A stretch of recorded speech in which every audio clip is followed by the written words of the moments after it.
मध्य प्रदेश के छिंदवाड़ा जिले में खांसी के इलाज के लिए इस्तेमाल की गई कफ सिरप से बच्चों की मौतों का बढ़कर 9 हो गया है। पहले ये संख्या 6 थी, लेकिन बढ़ती जांच और नए मामले सामने आने के बाद ये आंकड़ा 9 तक पहुंच चुका है। मृत बच्चों की किडनी फेल होने की पुष्टि हुई है। ये पता चला है कि कफ सिरप में डायथिलिन ग्लाइकॉल (DEG) और एथिलीन ग्लाइकॉल जैसे जहरीले पदार्थ शामिल थे, जो बच्चों के लिए अत्यंत खतरनाक साबित हुए।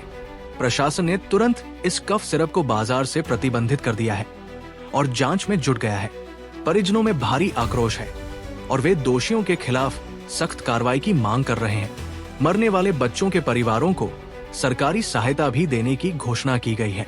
इसी कफ सिरप के कारण राजस्थान में भी 2 मासूम बच्चों की जान चली गई है।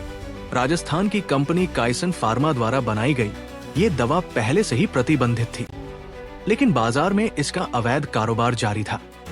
मृतक बच्चों में 2 साल का एक बच्चा भी शामिल है, जिसका इलाज चल रहा था, लेकिन स्थिति बिगड़ने के कारण उसकी मौत हो गई।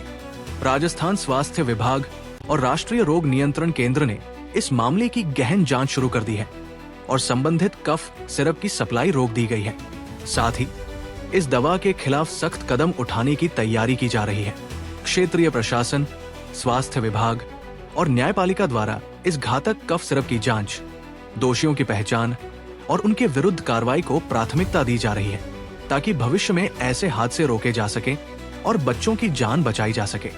इस मामले ने दवा सुरक्षा और निगरानी व्यवस्था पर गंभीर सवाल खड़े कर दिए हैं, जो आम जनता और सरकार के लिए गंभीर चिंता का विषय है।